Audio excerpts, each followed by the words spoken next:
not required seating in this meeting. And I went just like it here. This is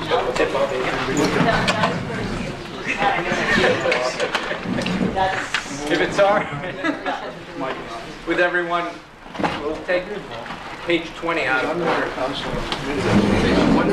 Yep, HR.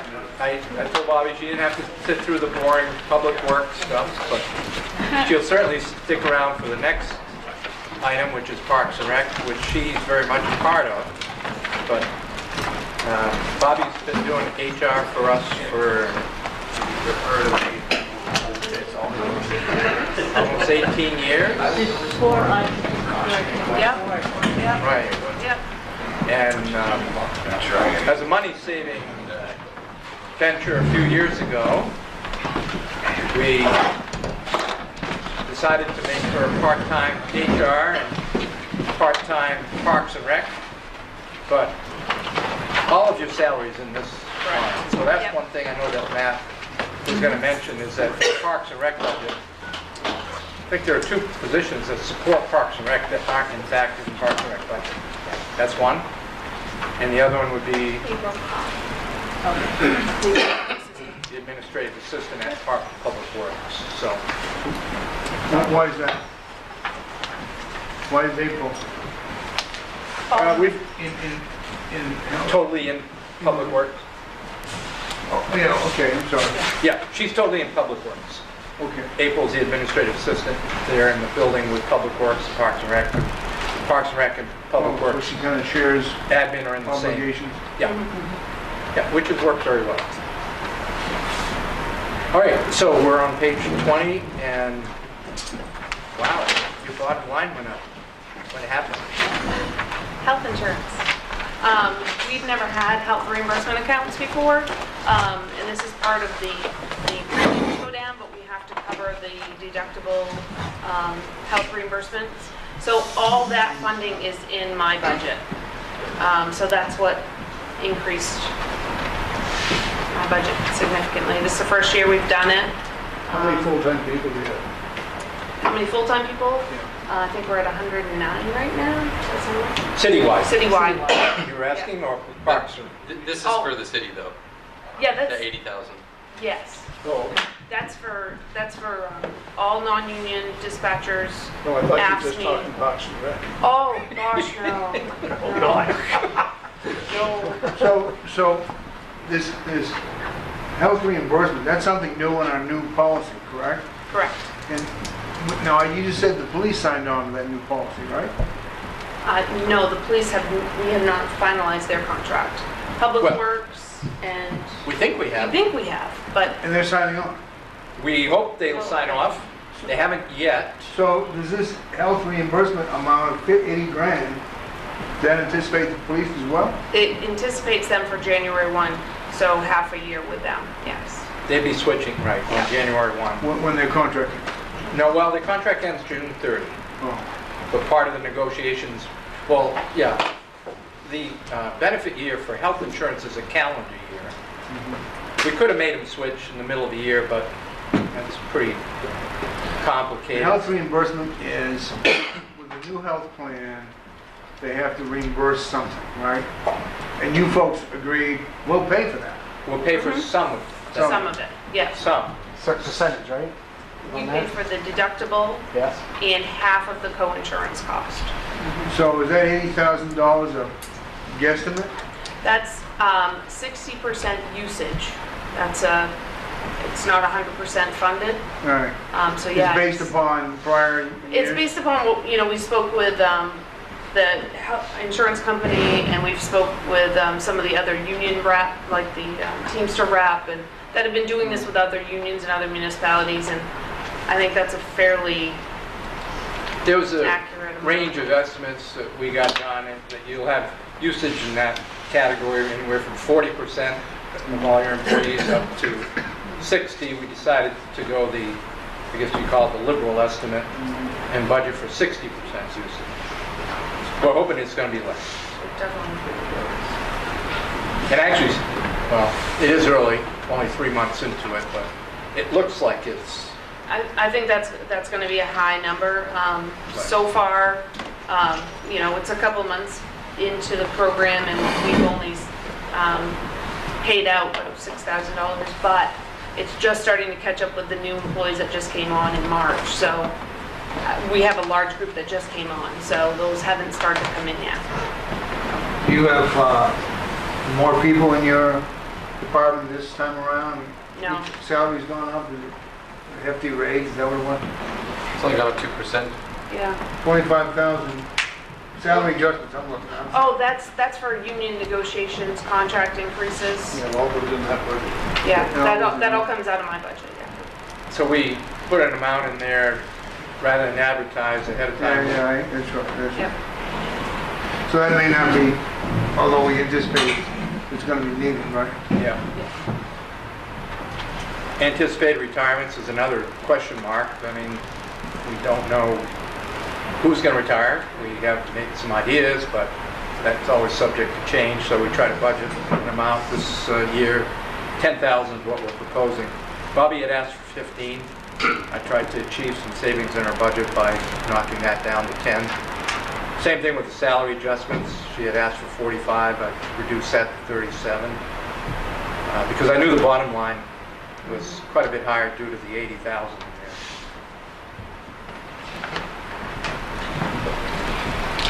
Other than that, Other than that, I'd like to point out workers' comp went down again this year. We are now at a .79 mod rate, which is amazing. Probably one of the lowest ones we've had in a really long time, so we've dropped another tenth of it. From a .89 to a .79, which is great. It means we're doing really well with getting people back to work and having a safe environment for people to work in. So I'm kind of happy and proud about that. So there's some good notes to your budget. Yes. Not everything's bad, Not everything's bad, no. most of it. Oh well. Here's what it is. any other questions? All right. All right. Great. Thank you, Bobby. I hope your counterpart is he here? No. Go get him. All right, Matt, you're up. I'm sitting behind you. He's over there shaking his head. And that. We got from one meeting to the next. 25.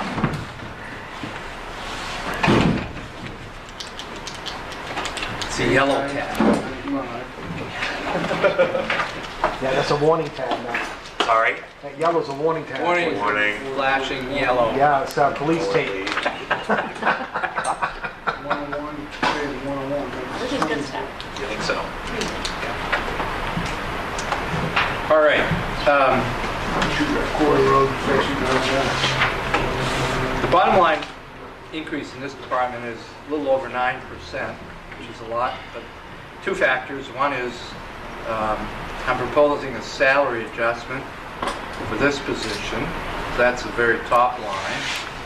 And secondly, the health insurance number in last year's column, that 9565, was incorrect. So that made that number, bottom line number 86505, artificially low. So part of the increase is due to correcting that error.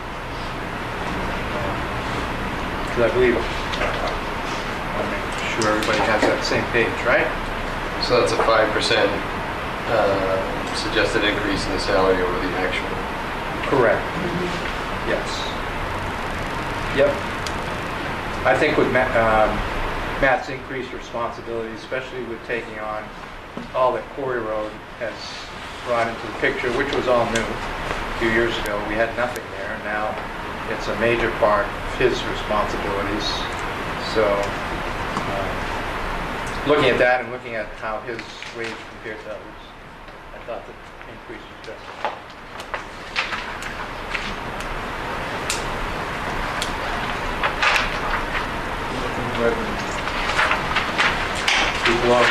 Okay, no other questions on the admin page. The next one is... Let me ask my question again. I'll get it right this time. How many people do you have full-time now? 2 full-time. How many? 2. Just 2. And how many part-time? It varies, Fred. If you're talking lifeguards, snack shack, and bathhouse, or are you just talking maintenance? Maintenance. Typically 7 or 8 seasonals come on between 2 weeks ago and the beginning of June. 7 or 8 guys that mow and trim and, yeah, take care of the pool. Didn't we have a permanent crew at one time? Well, there was a third full-timer before I came on board, so maybe 10 years ago there were 3 full-time parks guys. That long ago. It was that long ago, yeah. I've never had 3, just 2. Yeah, that was part of the reductions in 04, 05. So these two are, what's the maintenance salary, is that correct? Right, those are the 2 full-timers, Sam and Steve, yeah. So, and that's a 4.25% salary increase here suggested over the projected actual for this year, the 76,000. There's probably, where they're in the same union as Public Works, there are probably step increases. Their increases weren't in there because we were negotiating when we did last year's budget. So part of the difference is in my budget. It gets transferred over, so it's not So what they- they approve.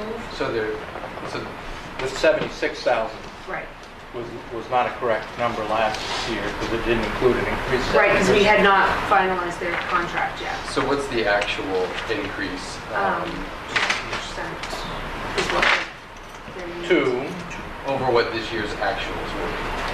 They got 2% for July 1 of last year, retro back, and they're getting 2% this year.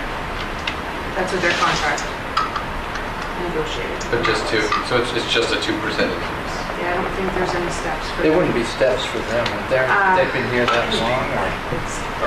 Sam, I think, might be moving because he'll hit 20 years. There could be a step increase for one of them. I think Steve is frozen for another couple of years.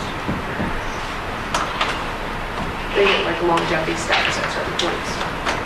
Each one of the 4 contracts has different provisions for steps. Hard to Sorry, I remember can some. tell you for sure. Right, they get 2 for showing up.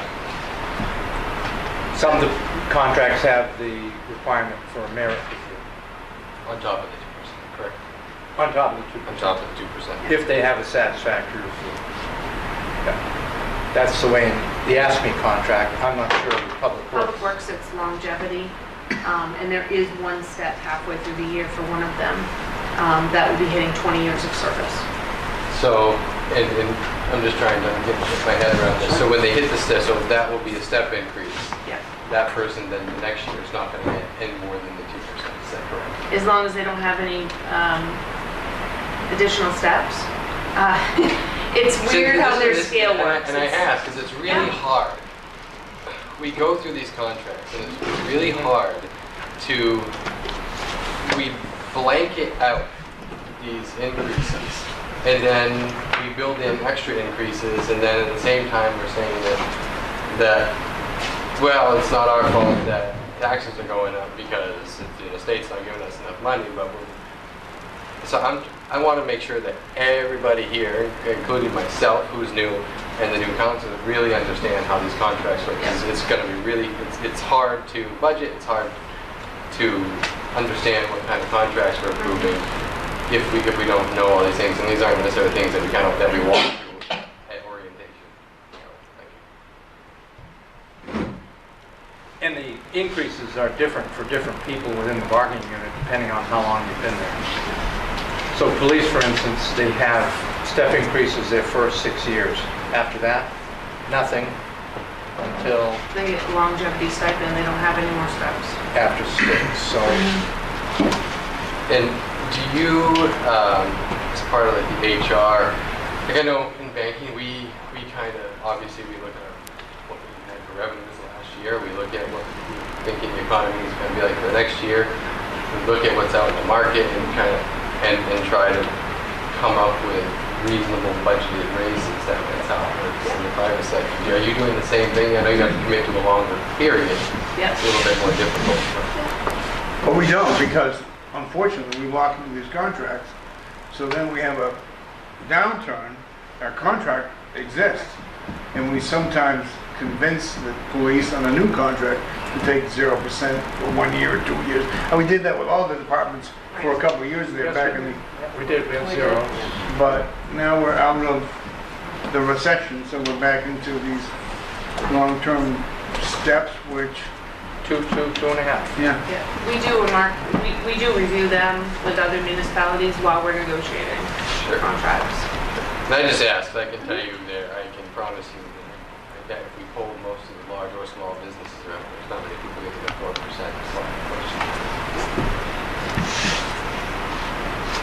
And so the steps you did say are different depending on what section we're looking at or what? Correct. Each contract is different, and the Public Works Parks and Rec contract scale is probably the most difficult one to understand, because as they get promoted, they get moved to new scales. So that's why I'm saying there Right. could be more than one more step for somebody that hits 20 years, because when they get promoted, they slide, and it's to the next step where they get an increase when they do get promoted. So they might be at the bottom of their step, but when they get promoted, they get moved to like the third step on that And position. is this So- step the cost of living No. type? No, cost of living is the 2% that everybody in the bargaining unit gets. The steps So this are is on really top of, are longevity steps, correct? So this is for seniority and promotions you're talking about, Correct. on top of the 2% living wage. Yeah. We have 4 contracts: fire, police, public works, and ask me which are the clericals. And the steps are different in all 4. So but across the board, everybody's getting 2%. Depends on the Except for number. fire. is ask me 1.5? Probably? No, we did 222. No, I meant the steps. Or maybe a better question, Oh. everybody is getting a cost of living Cost of living. increase. Right. And Yes. then, depending on their contract, they get whatever percent on that step. That is correct. Which is what you Maybe call, nothing. Yeah. which is what you call merit raises, It may right? be nothing, yes. So in a sense- Nobody's But getting nothing. But it's not- AFSCME is Right, is everyone's- definitely Everyone, merit-based. nobody's getting nothing. Right. Everybody's getting something, not everyone is getting a step. Right. AFSCME is the one that's merit-based driven. And you don't know what the The other percentages are contracts on are those all steps. longevity driven. Anyway, I wasn't trying to explode Parks and No, Rec, but to wrap my own head around it, Yeah, you there's can other new contrast. people here, it's It's important. trying to wrap it, and I know Mike and I talked a little bit Friday, and thank you, glad you're here. So, in the maintenance, Matt, anything else? Yeah, it's all our equipment, and you know, it's the things that we take care of, and it's our seasonals. So this is my biggest page for sure. All the trees, yeah. Are you doing less sharing of equipment with the airport now? Yeah, less definitely. Yeah, over the last couple of years, since Randy's picked up a few new pieces of equipment. Yes, because we would, John, at the end of the fall, when the big growing season was done for us, we would send our crew up there and using our equipment. Randy would pay for them their man hours, but our equipment would go up there. It's not going up there anymore. Yeah, so much less. Well, that's maybe a plus. Oh, it's because definitely a plus for us. Yeah, The wear and tear. The wear and tear. Yeah. So should we give you some of Randy's budget? I think so. Yeah, that would be. I think the move from Western Avenue into the Public Works compound has been a very good. Oh, it's been great. All right, page 27 is the pool. Just about the same exact budget as last year. You'll see, Mayor, it's gone down $15. So. Now, last year there was discussion about whether we are charging enough. Yeah, that's actually, we had a recreation committee a couple weeks ago, had happened with this group on that committee. And we'll be raising rates this year. I'm going to put together a resolution. Proposing. Yeah, proposing to. Well, it'll be all up to all of you if you accept the resolution. But pretty much raising them. They're not that much. It's not, They're they're pretty not big reasonable rates. prices Although for- on the revenue, very reasonable. revenue side, it has the same amount of revenue projected for the swimming pool. We may be able to plan Because a we little got- bit extra revenue. Actually, though, the total revenue for Park and Rec has gone down a couple grand. Programs. We do less trips, less programs. They're It's just not- important to remember that there was a loss of $10,000 this year for Parks and Rec, correct? Which was really good, a good year, right? And that the pool lost, bottom line, lost 10,000. Most people understand the history has been, between $25,000 and $35,000 a year that the pool has lost. Over the last 4 or 5 years, it's been between 10 and 12, 10 and 12. And I think that we can bridge the gap with the rates that we're proposing. A lot of the rates will increase for residents, which is very unfortunate. But $10 for a family season pass, that's the increase. Wow. Yeah, so That's the increase. that's the increase, from That's $30 not to the $40 is what we're proposing, and then For adult family season. lots. Family of 4. For family of 4, right. But then across the board, we're raising it by $1, which doesn't sound like a lot, but the amount of people that go through that gate, It's amazing. thousands How of much- people go through the pool. So we think we can make it up and hopefully be break even at the pool this year, knock on wood, if it's a good season. And we contract with the Alphon Youth Center on the lifeguards. Nope, just for the management, the oversight of it, the swim lessons, our lifeguards, we pay. Like, we pay lifeguards, we don't, I thought we they were contract just under their, management. well, they manage. That's right, they manage Yes. that. They They manage. have all the certifications, as you can imagine, in an outdoor pool, you have to be on all that, liability. So yeah, we do They manage. do lifeguard training and Yeah. and all of that stuff. All certified, water safety instructors. It's usually the same people, isn't it? That has been. Mm-hmm. David Turnage left a few years ago, but other than that, it has been, yeah. What is that reflected in your budget? The management fees that you pay them? Yeah, you'll see it as, I think, it was 88, it's contracted services, it's the third line down. 8,800. Yeah. And they're there physically for all the hours of the pool All the is open. hours of pool's open. So they're working for, probably works out to be $9 or $10 an hour. Yeah. So it's a good deal. It's a really That has worked out well since we Very. made the switch a number of years ago. That's been well coordinated. Next page is the quarry room budget. Wait, one question. If there's nothing for pool repairs down here, but isn't that a plan? They should be putting money away. Is it not for this year? Well, I think we kind of rated that, didn't we? Yes, we would put money in that account to raise, for instance, 15,000 in the past, and once we raise it, we put it in a reserve to have. But So we're not putting anything? we're not putting any in because we knew what the financial picture was going to be like this year. Plus, the other big thing is, remember, we transferred 170? about, Yeah, one of the things you guys did last fall was we agreed to, there was a big fund balance in the rec fund. And we transferred that balance into a pool repair reserve account in the capital fund. which was an accrual, the rec fund, of all the pool and program and trips we've done over several It just years. had built up and because not all the expenses were there, but all the revenue was going there. And we had this special rec fund. So the rec fund now, next year, is going to be part of the general fund. So whatever, if there's a balance, it will roll right to the fund balance instead of getting collected somewhere else. But we set up, there's like $180,000, I think. That went into the general fund? What's that? That went into the general fund? It's in the capital, we set aside a pool reserve account in the Right. capital So fund dedicated. to do the repairs on the pool. But going forward, if there's, I'll call it a profit, but if there's any money left over and all that, the pool and all that stuff, it'll go right to the general fund balance instead of being set aside in the rec So we're fund. not in any danger of something that's... And that's a pretty nice safety Okay. blanket. All right. Yeah. Do we borrow that to help Eric with his budget over there? No. Borrow it? No. Can we charge him 10% interest on it? So yeah, thank you for the rate of the pool, right, that's a good number to bring up here. So there's money set aside in the capital fund for the repairs, but at some point in time, we might At some point in go time, back to a lot of Well, I that just cost, know setting our- aside yeah, money every year discussed that- It's coming you're still up. trying to come up with some kind of estimate? Yeah, with a consultant to kind of. We don't want to be caught short. Well, can you imagine if this pool had to close for some damage or reason and what would happen? I mean, Right. so it's When's the important last for time we us to sent make money sure. into the pool? Right. As far as on a capital investment?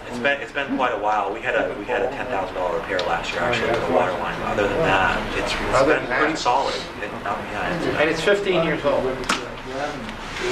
So we need to start seriously putting away that money. Well, we have none. We have none there. I remember the old pool. Kiwanis Pool. Yeah, no.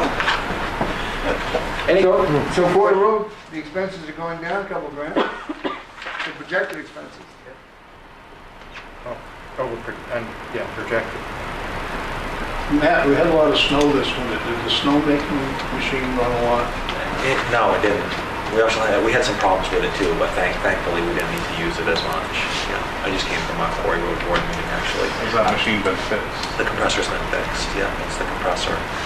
One important thing to know, folks, is that the overtime and the part-time and temporary lines, about $2,500 each, though we're reimbursed for those 100% from the Friends of Quarry Road. They pay all of the overtime for our crew to go out there. It's typically grooming on the weekends and for carnivals and events, and for 2 guys that I hire on a part-time basis to groom and to move snow guns around and whatnot, not snowmaking itself. And Friends of Quarry Road, they pay for all the snowmaking. They pay all the light bills out there. They pay for all the bills. They weren't taking a lot of money though. I saw the financial fees. $20,000 between memberships and day Is that fees. enough to cover what they owe the city? Oh, no. No, I didn't think so. No, not for that, no. I think they're aiming more for grants and foundations to raise the money to pay the city back. But I can't really speak. I think that they're not proposing to use memberships and day passes to pay the city back. They use that to run day to day. I thought the original goal was $30,000 a year. Yeah, it's higher, right? And they didn't reach the goal this year. Yes. Where is the payment reflected? Is that on the revenue side somewhere, Mike? Yeah, it's on the revenue So- side, exactly. And I was gonna So I bring have to that up. guess, because it has to be a guess, because I don't know how many hours they're gonna work. It's at the end of the year that we invoice them. I think it was 5,100. But if we have 5,000 budgeted for expense, we should have 5,000 budgeted for revenue. Yeah, it should be the same. And we have 4,000. And we have 4,000, right? So It's we gotta should- be the same. Right, we should match those two. So we should. But it's tricky because I don't know beforehand. Right. It's right now. But either way, it's gonna offset. Right, it's gonna offset. So- And I think that's really important for people to understand. Right. That we're not eating the Quarry Road Right. really in So- any way that I see. We're dedicated to it. Parks Department is. But on your side, it's a nice So the arrangement. Friends of Quarry Road were obligated to make repayments to the city on some loans, right? That's right, on that one. I believe it's $25,000 at the, 25 is left, yes. yeah. They paid $75. Why don't we do the next page, then we'll go to the revenues. The programs is the next page, page 29. And that's for, All of our leagues and clinics and, our officials, our referees, basketball, softball, Bobby's my rep person, so, right? Yeah. And yeah, it's all that other stuff. Tennis lessons, golf lessons, stuff in the summer. Track and field, right? Track and field. Yeah, trips, some Yeah. trips, yeah.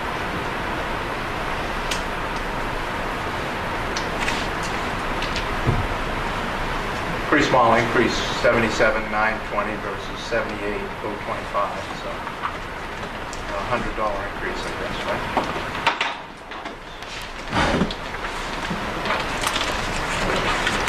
Revenues for Matt's department are on page 4. Thank you.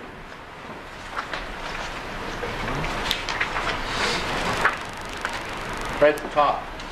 What page is that on? Four.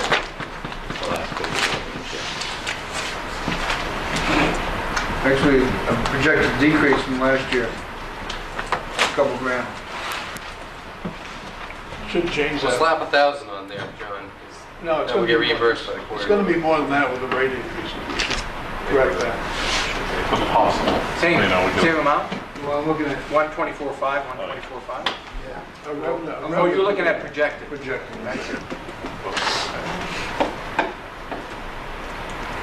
We'll do our best. What did we estimate the rate increase is gonna bring in for revenue? $10,000. Was it 10,000? That should be reflected in It hasn't passed We yet, haven't though. voted on it the, yet. well, consensus is we're gonna pass it, so. Well, Correct your budget. let's list that. We're keeping track of all the budget changes, pluses and minuses, and if in the few. So, Let's take a straw poll. Yeah, it's just really cool. who wants to increase our revenues by 10,000? Okay, so that's a, yeah, or that's a maybe, I guess, that's a maybe. Right. Everything's really very copacetic at the golf course. I just came, yeah, I was out at the golf course this afternoon. We're very happy with the new manager operator out there. He started, was last year his first year? Yeah. Yeah. He's Because I go out there. Okay. good. You go.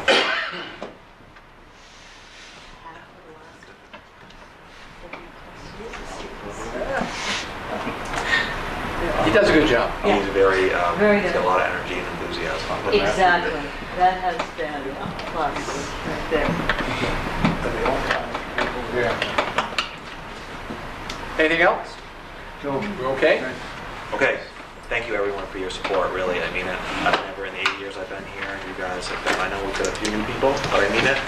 We try to be as efficient as we can. I promise you, if you see things yourself driving around town, you know, let me know if they don't look right or if something doesn't sound right. Matt, do you have a capital budget? He's got a new tractor coming in. We do have a capital budget. Didn't we? Have we been over that? We haven't.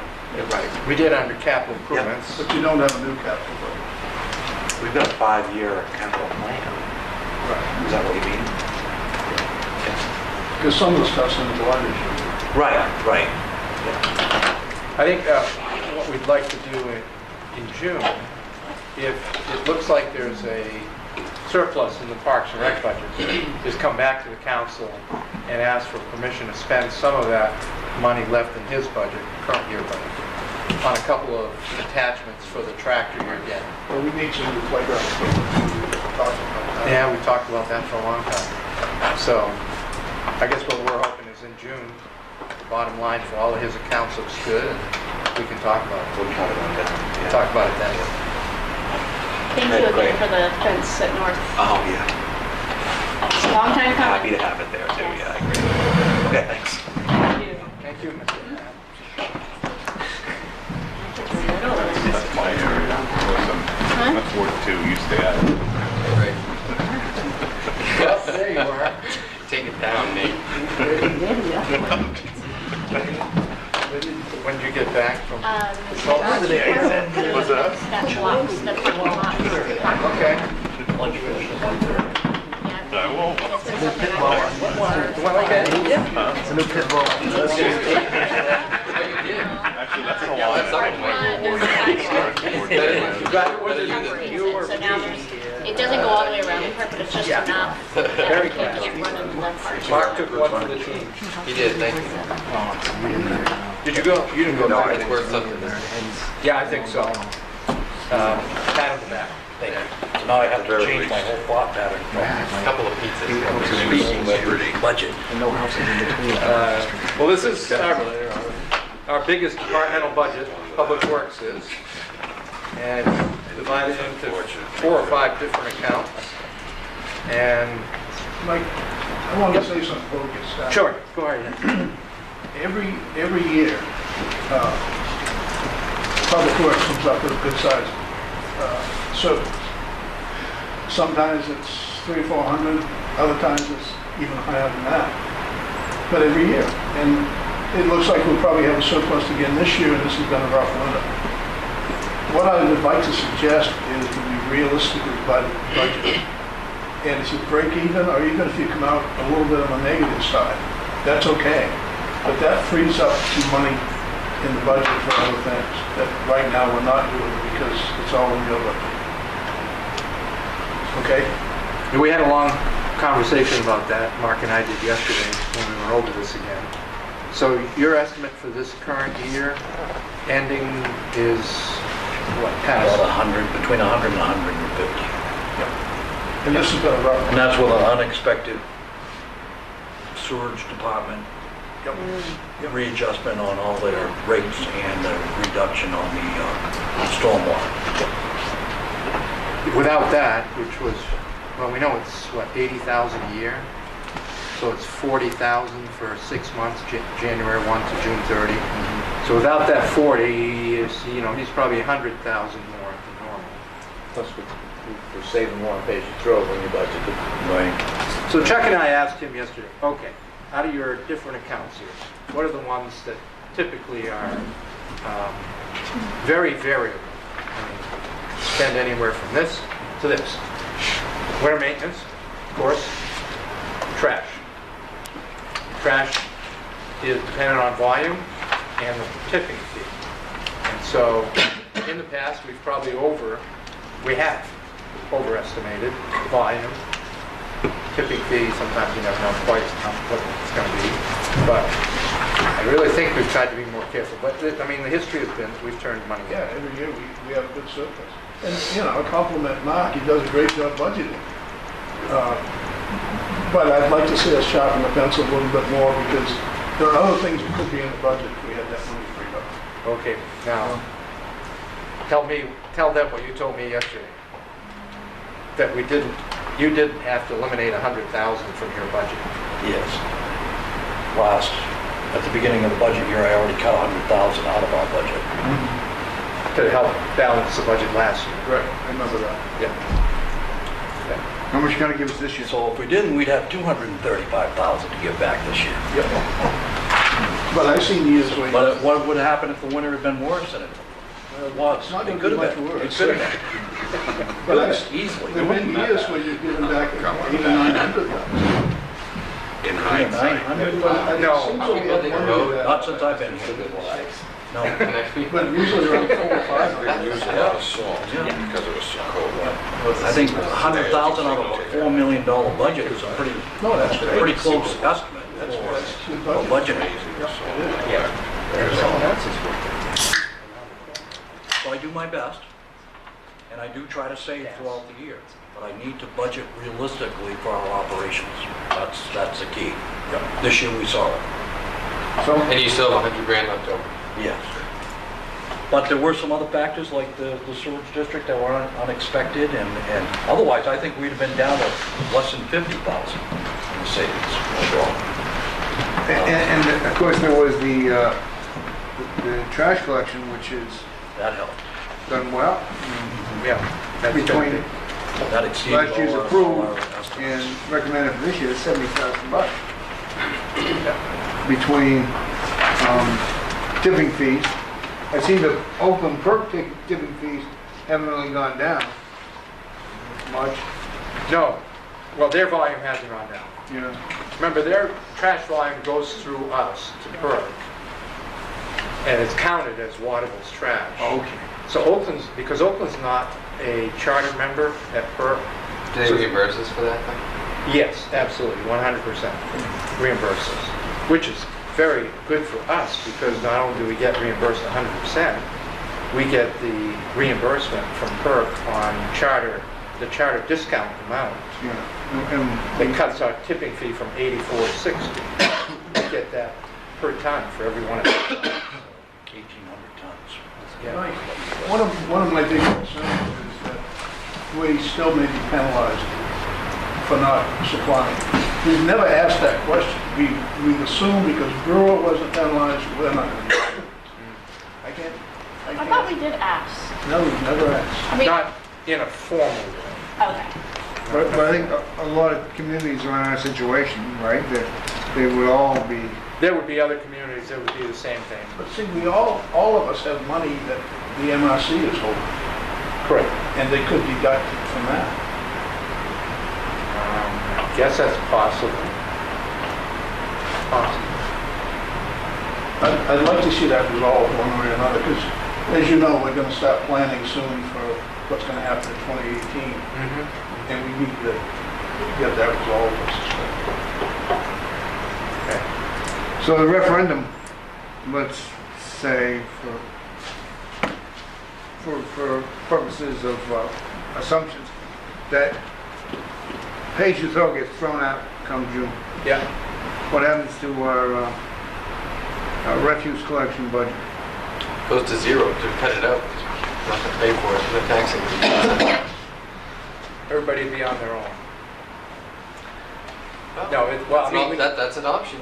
we know the net effect is, what, 400? Who would put $400,000 back on? crazy.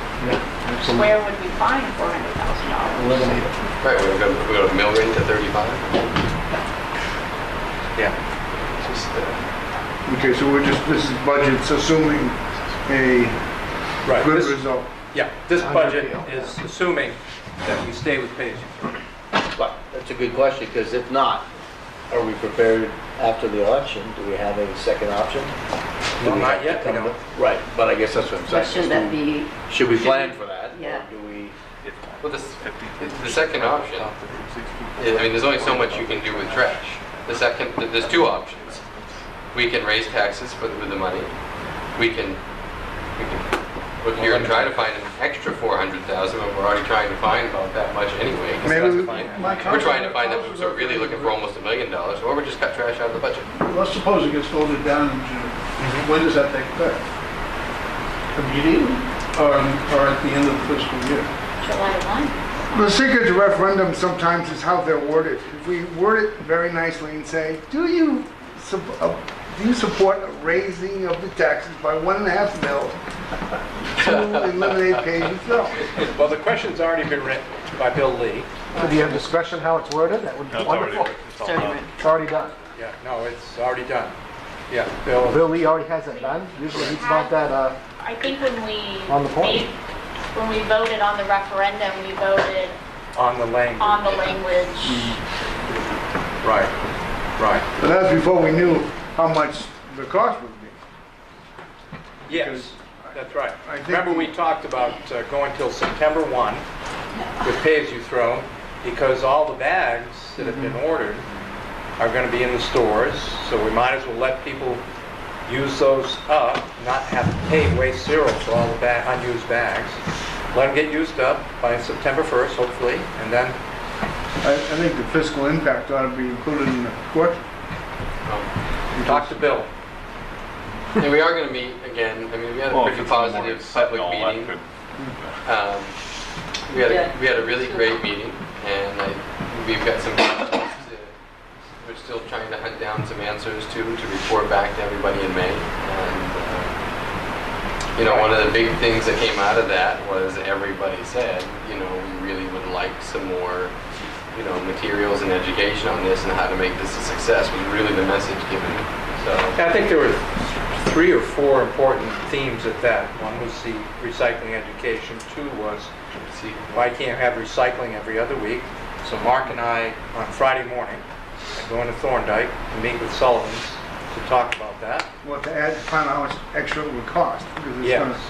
gonna be more. We'll find out, associated are you costs. willing to do it? a couple of routes. No? It's going to be immaterial.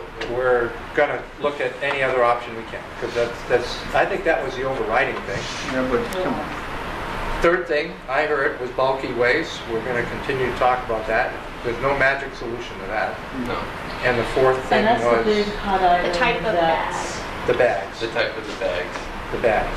That's the big hot item that we're having discussion with the Legislative Policy Committee at MMA and what trying to put into the legislature in this particular session. which Oh, is, that's right. I sent you. Yes, you did. So I think there may be some answers down the road or some suggestions to MMA working with the legislature regarding that. So, However, though, Mike, I Any still oth- think we need to talk about that if it does pass, if it fails or passes. Because we have to have a backup plan if this thing passes. We can't Have just you thought of say, some backup plans? no, I haven't. I mean, it's based on the hope. If it passes, great. If it doesn't pass, and that's the voice of the people, we If it plan doesn't that way. pass, we're going to have plenty Yeah, of people meetings. are going to get what they want, and they should. Yeah. You're right. It's not up to us, it's up to the majority. But, And and I think I But I tried don't to make think that clear to the meeting. Do whatever you want. There's a cost for everything. There's a right, lack of a cost when we cut things out. but we don't want to wait till the last minute either. Right. If it does. Yeah. So We're going to have other meetings in May, budget meetings, and we should talk about that. And we are going to have another public meeting, and I think that hopefully we get some of these questions answered, and then also just I think we have there's plans in work for definitely some more public engagement. So I think you're going to see more materials, and Eco Maine has offered to get some materials and get out there in the community and help with that effort as well. So at the very least, we know people will be aware and know what they're voting. I do think that. I do think so. Absolutely. Yeah. The meeting was overly Any- positive, so it really was, so. Yeah, but Any other questions on Mark's $3.7 million? So, I'm adding the numbers here. 3.7 is the total of all his different. Yeah, and it's broken down to what, 5 accounts, I And think? what does that represent from last year? About a 2.25% reduction. 2.25% reduction. Solid waste, Solid waste? right? That was a big piece. Stormwater, Stormwater and solid waste. those are Now, the big ones. the salaries and wages are, the recommended is 5.7% higher than what we're projecting for the year. Is there something else built into that, or is there just larger raises? Same as what was discussed during Parks and Rec, they all have the step increases. Which page are you talking about? Right here, so the projected for this year is 94,175. The budget is 99,260. The difference divided by the projected is 5.7%. What page? I'm sorry, this 37. is the refuse collection.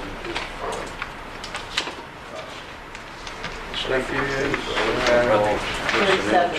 Yep, 37. Okay. Thank you. That's all About 20 he's asking for. Make it simple. Mark, Yes, okay, there are three, I asked the same question this morning, as a matter of fact. And I called you at 7 a.m. and answered it. Yep, so give him his answer, and then we'll go to Fred's question now. Okay. We're talking the refuse crew. Yep. Three individuals. Last year, the operator was an apprentice, grade 8, so he was at a significantly reduced classification. He's been since moved to a grade 10 permanent operator position. I don't know Is that what. the driver? Yes, yeah. And That was the again, the 2,000. two laborers may have. That was a step 2,000 increase just for that one. $2,000. Okay, well, that's the majority of what's there. So, Again, the laborers may Yeah, have the step apprentices. increases. There is a five-step process, I think, in the categories or the classifications for step increases, depending on years of service. okay, but that's still 2%, so 2% of that is just that change of position, the Yes. apprentice to a full-time. Yes. Yeah. Good catch. Mark, street lights are in your budget, and you're showing an increase. I've got one out in front of my house. Oh, yeah. And we're still getting billed for it, whether it's on or not. One of the things I'm doing, so you know, I'm checking with Efficiency Maine to see if they'll pay for LED lights to convert our street lights. We'd have to work with CMP on that, but we do own a lot of these lights out here. I don't know how many downtown, but a lot of the downtown lights are ours, but all the other lights are CMP's. But there could be a dramatic savings in this if, And some rebates possibly. well, see, CMP is billing us a standard rate. Doesn't matter whether the lights are on or not, we pay the rate. We'd have to work out some way of getting that rate changed. Usually in previous years, we were saving money in that account, but this year they had a significant rate increase beginning January 1st. We locked into a long-term contract, 2 years, at what appears now to be an unfavorable time. That's through main power I off. mean, you've seen some decreases in energy costs that we won't realize. A lot of the decrease you see in our budget, we didn't mention it, is diesel fuel. I mean, everyone's seen a little bit of savings at the gas pumps. Fortunately, we didn't lock in the diesel fuel like we did the home heating oil. We realized $25,000. We use a lot of diesel fuel picking our snow. We picked up a lot of snow this year, and we still were able to save money just. And those rates, I guess I'm off track, are tied right into the electrical rates. So we missed kind of the decline. But we have another year to go on that contract. We've got more than another year. And it's not everything in the city, but it is the street lights. Some are metered, some aren't. These ones you pointed out here. These are all muted. These are all metered, and we are changing them to LEDs, and we are getting an efficiency main rebate as we purchase bulbs. And we see that savings immediately because the meters here in the downtown area. But you're correct, the ones on the poles unmetered, whether Steady, We steady, pay. right, yeah. And So you might as well get your the light increase turned in on if it's not recycling, working. is You might as that well call us, let us projecting know. The every other week pickup? Is that why it went up?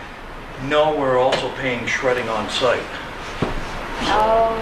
That's incorporated there. I think we still did So leave, good. I think we left the every other week figure in there from last year. Sullivan's Yes. at 72,000 and every other week bid was 78,000. But then it was determined that they couldn't physically do it. Okay, so it's budgeted at that. Still hopefully there. It's still there. Okay, I just want to make sure that we didn't have to go back and. Right. Okay. Still there, just as a, we thought that, you know, the other week question would persist and we wanted to keep the money there just in case we were able to put What do we pay in place. What do we play? We have a pay 3-year shred- contract. Shredding on site. You're still picking up other customers. You can afford to come to a couple of routes. 800 a month, Budget of 1,000. but we are Unless they're turning away other new customers, they've got time to come to a budgeted budget. 1,000. And then, Okay, so we got 12,000 there, and we have 72 for recycling. And that's the number. Isn't that twice a month? 72 Yes. twice a month? Yes. So we don't have every other week budget. Oh, we don't? Okay. Because we have 72,000 for that, which is the twice a month. That's, what's the shredding on site fee? 12,000. So that's the 84, so Okay, we do so not have the I would like extra. to make sure that we don't find ourselves needing to come back. If we can find out what that amount would be and Like, add it in here. Friday. Why are we paying Okay. Oh, because they're doing additional recycling. For businesses. Yeah, Right. that's why people are drop off stuff. So when I put this together in January, we didn't know yet. Do you have any idea what it might be for an extra 4? Well, they get $6,000 a week. And didn't you just say that their bid was 78 versus 72? Sorry, yeah, 3,000 per week, $3,000. So it's about 6 grand more, according. Right. It would only be 2 extra weeks. Look at the calendar, even though we missed Oh, 4 people will collections. freak out, it's actually 2 weeks, right? Right. Is it really only an extra 2 weeks? Yeah. They're doing 24 now. Yeah. It's the way the calendar. 26 would be. So we're talking $6,000. Possible. Yeah. An addition. So can we make a We just note budget for that. to, Oh, we'll find out Yeah, Friday. Go ahead, you be the note keeper. Find out Friday. We'll give you responsibility. well, I just want it on the record. You know, I just want to make sure it's in here. Thank you. So much. There's no record plan. It's a $0 amount. Speaking of- It's a line. Speaking of fuel, have you guys bid out for next year's fuel? The oil. The oil, yeah, no, not diesel fuel? We don't lock in, yet. we just pay off the. Lock in like I did so well on the electrical rate. Yeah, right. Well, no, That's no, playing with money. We've actually made out pretty good, not locking in the motor fuels. yeah. Staying with the Well, rack this price. year, everyone did, I think. We'll bid it out again after the beginning of the budget year, but we'll probably stick with the rack price arrangement. Well, that is a Works out locked in, better. that is a locked in price. The rack price, the service, to deliver it here. So we do lock in But through a mid it's a variable. bid process. It's a variable rate though, right? But it's a Right. variable. But it's lockable at any point during the fiscal year too. There was a window there that looked favorable and we may see another. We can draw that to the Can council's you talk attention. to them? Are you talking to them about starting in July with the every other week? Yes, I think that's what we would choose. Right. Yeah. So Mike, what's the viability of shredding on site? Is the owner still in financial distress over there? Because last time I talked to him, when we went to pay-as-you-throw, he had to lay off people. We brokered a deal with him to try to keep him open, and he is still, I don't know if he's gonna reinvest in his infrastructure. He was thinking about paving his lot. He said a lot of different things are still in jeopardy. This is the last time that I talked to him because he owns apartment buildings in my ward, and we've had conversation. So his biggest thing is that, you know, am I being treated fairly with the city? I mean, this is a local businessman that, you know, that is on our corner, that I feel like we need to take care of. I mean, Well, we are paying him $1,000 a month. 800 Is he- right now. It's 800 right now I boosted it up to 1,000 for the beginning of the year. from the beginning of I've the year. informed Craig. Okay. Yeah. Has he expressed to you any issues? No, Problems? he's been busy. He's been He busy. has been busy, so Yeah. he has seen some increase. Yeah, he did pave his lot last Okay. fall. I know he was thinking about investing in new machinery, different infrastructure, so The person he laid off is now driving truck for him, so he was able to bring some people back. And his business has really just exploded on he in has other come areas. full tilt. I think had too much business He's got a lot of for business. a yeah. while there, so. The drive out business. Okay. The shred on sale. That's good. That's good news. He's doing okay. It's a bit overwhelming, I think, like Dana mentioned, back when he first started getting into it, but now he's got a system of Yeah, I'm glad he got that processing. system going, because there was a point last year where he conveyed he was on the ropes. So, Paying for a service, pay more, right? So Mike, along the lines of Fred's concerns that maybe, not parking rec, Mark's Right. budget was over budget. Do you think that has been dealt with in your reduced recommendation? Yes, I believe it has. If you ask me where we could take 100,000 out of Mark's budget right now, I wouldn't be able to pick out any Yeah, but piece. what would you have said last year? You probably would have said the same thing. Well, it's always the same thing. It is, that's right. Overtime, sand salt, Right. and trash. Other than that, the other pages, the other accounts here are pretty small. I mean, the traffic maintenance, that's $134,000 total budget. Nothing there. Traffic management. The operation and maintenance account, that's the biggest one at 1.9 million. But we go through these line by line by line by line. I don't know where we'd find that kind of.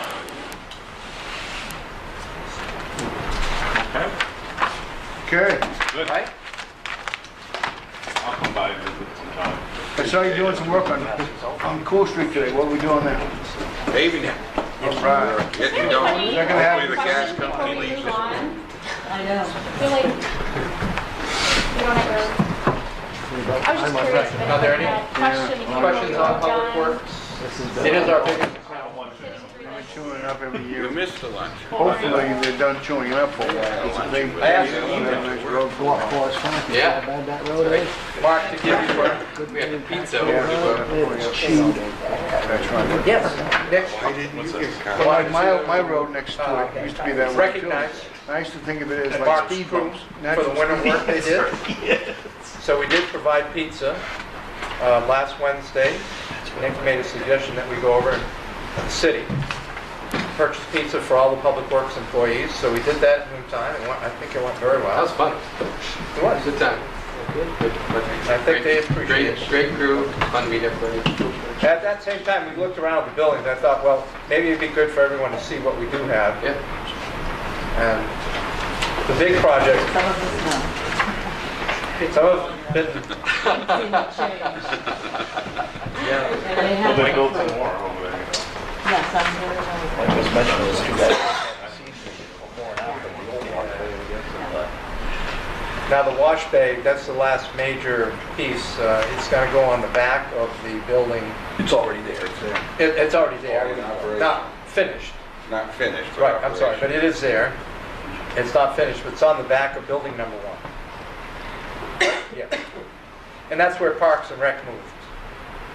Parks and Rec moved into building 1, and the mechanics that were in building 1 went to building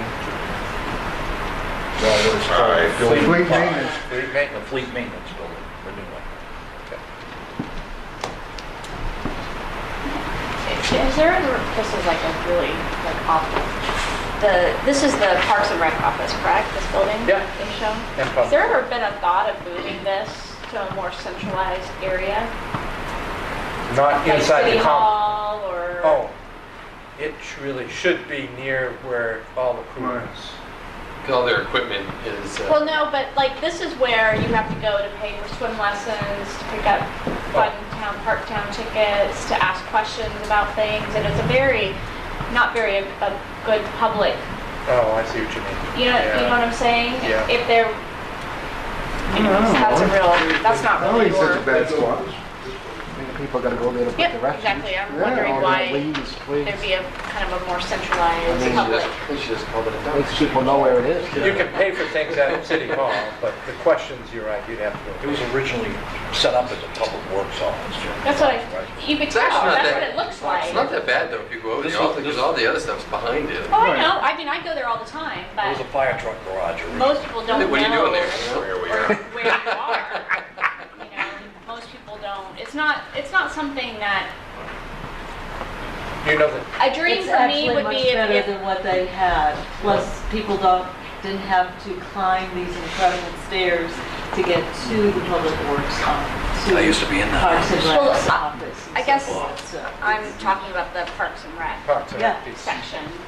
I mean, my dream would be that that should be like downtown, so when you're Add on to the pool. when you're out, you could stop and get Clinton Splash Town tickets or Or maybe even the fourth pay, you row. know. I think Anyways. their long-term wishes ought to be able to. Corner road, Do you yeah. know the history of that building? Make sure I get this right, you'll correct me, right? The city bought a fire truck, tower truck, wouldn't fit into the building, fire station. They had to build this building to put the fire truck The in. school department built the garage. The both had the students. So then when the fire station was revamped, they could move the truck in. We took it, remodeled it, and cut 4.5 feet off the bottom and set it down on the slab. So it has moved around the city. All right, thank you, Mark. Thank you, everybody. And with these pictures, anyone who has not been over to visit, welcome to come over anytime. We'll show you around, we'll answer questions, whatever you want to talk about. Thanks, Mark. Hangs out there. Thank you, Matt.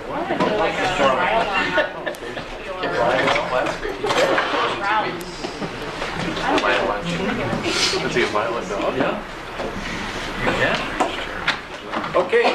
Thank you. Thank you, Mark.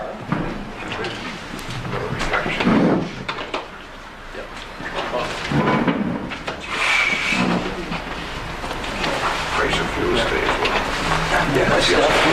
Yeah. All right, we'll make room for our school folks. Many of you, if want, can come up or I can slide down. Slide over.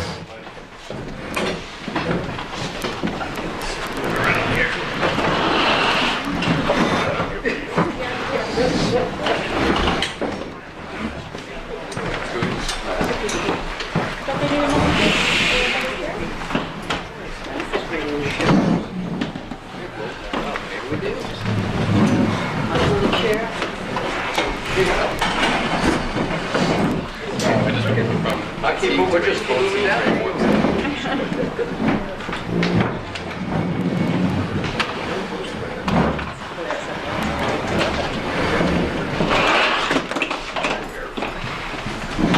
how many meetings this week? Last night. I know. It's the second one. How many more? One has tomorrow. That's way down. Yeah, okay.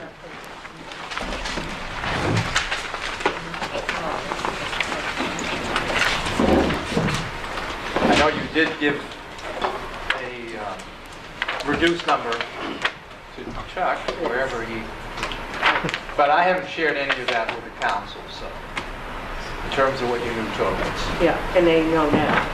They have their books. We all have our books. Yes. Well, before you even get there, Before we, let me give you the good news. But there's also some bad news that goes with it. When we came to you on March 10th,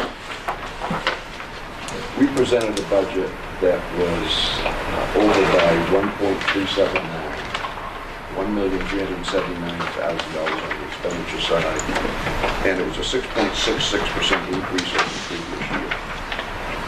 We have now brought that down to a budget that is we'll need 635,000 on the expenditure side, is 652,000 of new taxes, and the budget is 21,356,436.09. In order to do that, there's been a lot of work.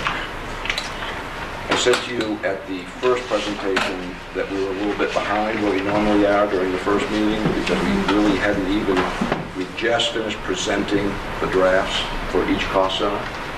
And I'm proud to say that between that time and this time, I would say we're about one meeting ahead of what we normally are when we get to this meeting. Because we've actually got into a third round of cuts.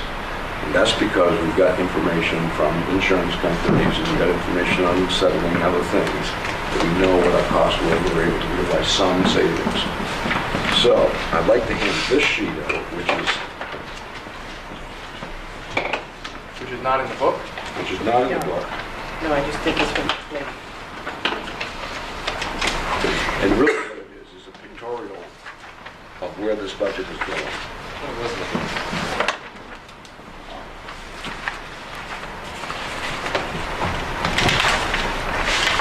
Kind of history of what we've done. It is.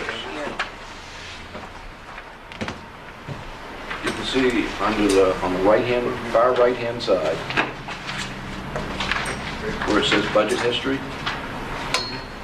that we were at $22,101,025.69. Then we started reducing that by looking at who is retiring and what do we budget for, what do we project for when we have a retired teacher. Quite typically, teachers that are retiring on the high end of their salary schedule, we budget for a master 5 years experience person. We find over the years, sometimes you win on that, sometimes you lose on that, but overall, that's a pretty good marker for an unfilled position. And so that's where you see the savings between that very senior teacher that retired and a mastered 5 years. You realize some savings. So those teachers are returning from the retirement, but they're coming back with what we call an M5 replacement, which means mastered 5 years experience. So we realized those savings. Tuition reimbursement for administrators was reduced. We believe, although it hasn't actually passed yet, but we believe that payment for charter schools will come out of our budget and the state will pay for that directly. From all indicators we have, that will pass. So we have budgeted $51,552, which is what our cost is this year. If that doesn't pass, obviously that would have to go back into our budget, but we pulled that out. We're looking at the number of students that we have participating in extracurricular, and the best guesstimate we have right now for coaching positions that we budget for but won't fill because we won't have the numbers for those teams that are 5 unfilled coaching positions, which total of 15,000, for a first round total of $320,274, which brings our budget at that point down to $21,780, $751.06.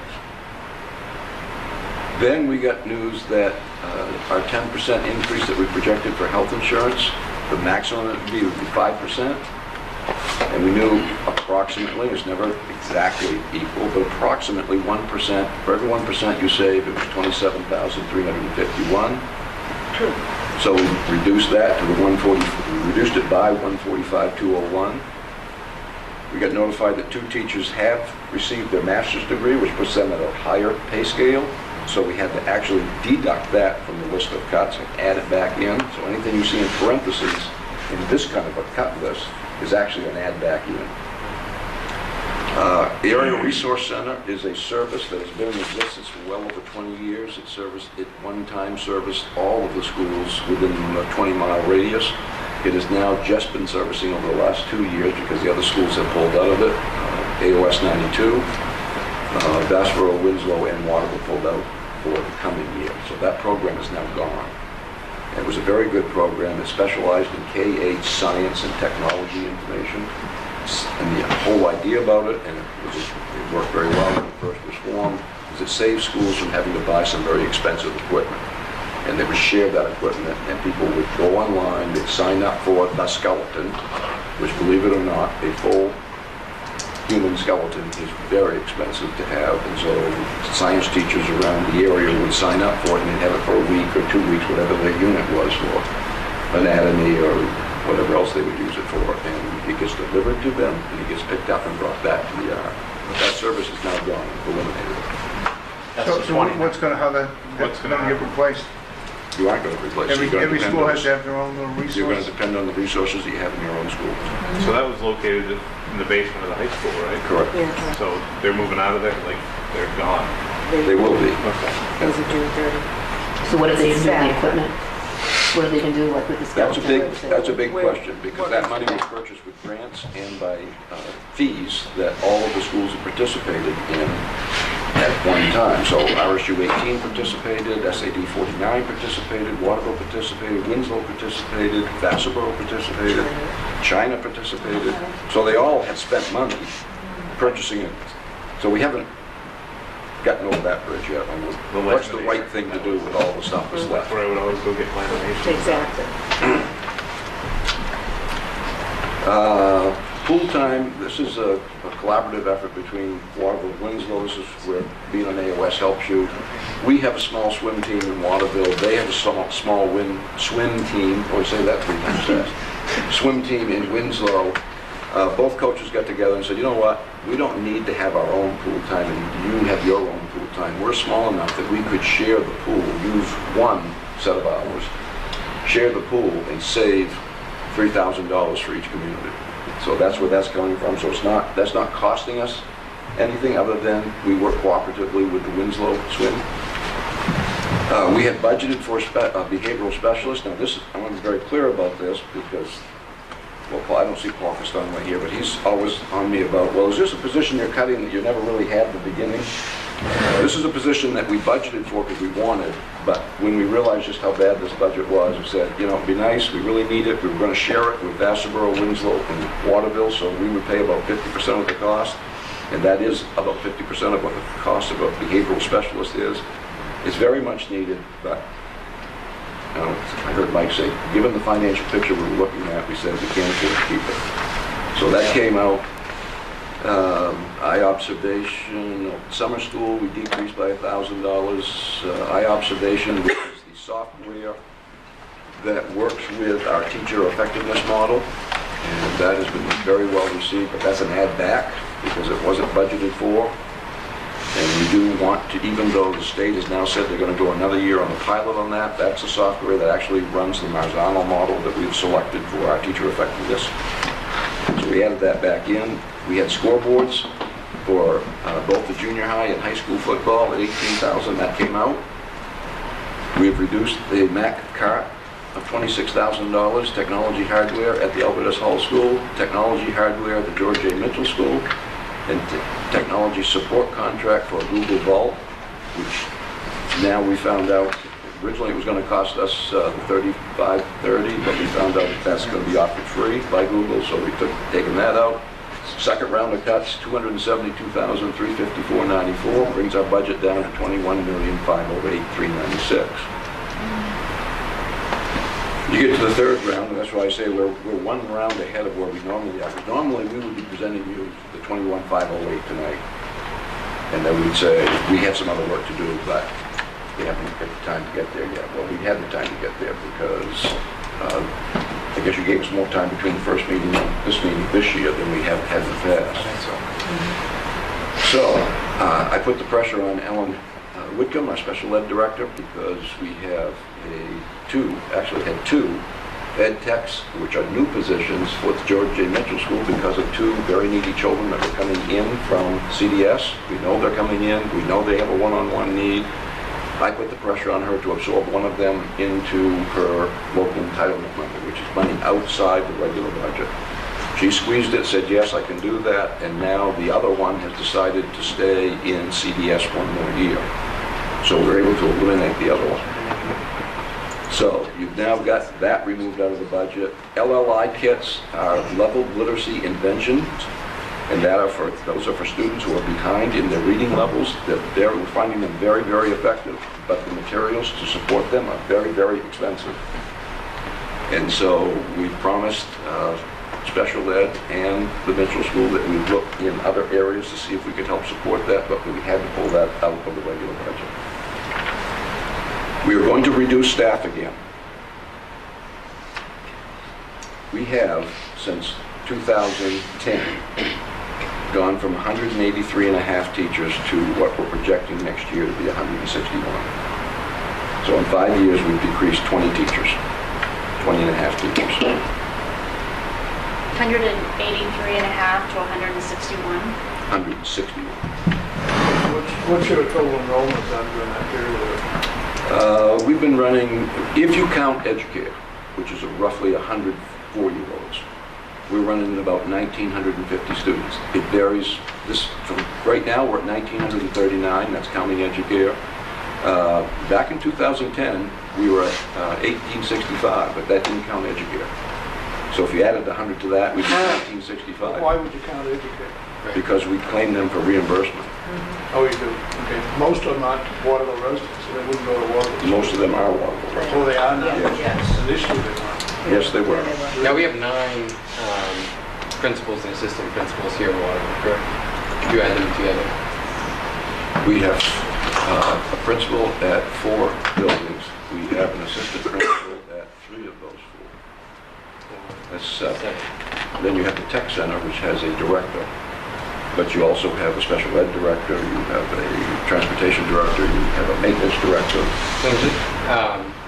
So I know when we had met the first time, we had gotten a list of kind of what the number of teachers, and then when how we saw like the ed techs had gone up and teachers gone down, and there was a list of administration. I still have that. Which is states. The ed techs that went up, by the way, are the ed tech 1s. Right. The other ed techs have gone down. And the reason for that, obviously, is an ed tech 1 is a lot less expensive than is an ed tech 2 and ed tech 3. Thank you. So the 11 administrators, that will include the 7 principals and assistant principals.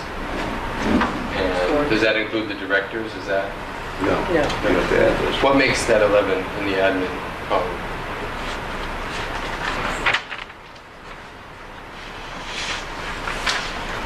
Athletic director. Yes, athletic director, right. He's one of them. Hang on, I I'll don't show think you. you can count transportation and those because I don't know.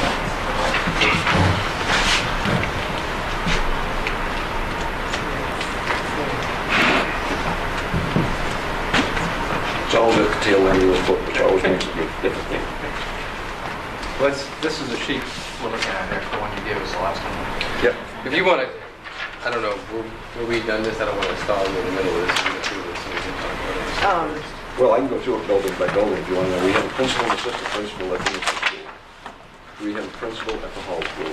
We have a principal and assistant principal at the junior high. We have a principal and assistant principal at the high school. So there's 7 administrators. 7 principals, assistant principals. Then you have a director of the tech center. And you have student services coordinator, which acts kind of like an assistant principal. Would not be in the classroom. Then you've got a director of technology, you've got a director of transportation, you've got a director of maintenance, you've got a special ed director. Well, AOS actually is a special ed director, it's not. So isn't technology? Technology, transportation, or AOS too, I gotta remember the But you system. got AD, But we have an AD, so there's 10. there's 10. And So I think think, of the 11. Which ones are shared? I think the 11 was when we had Jim running, we did have our own director of maintenance.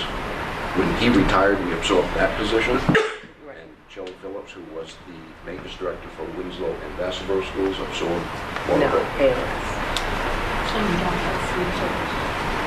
And he was absorbed the food service director's position as well.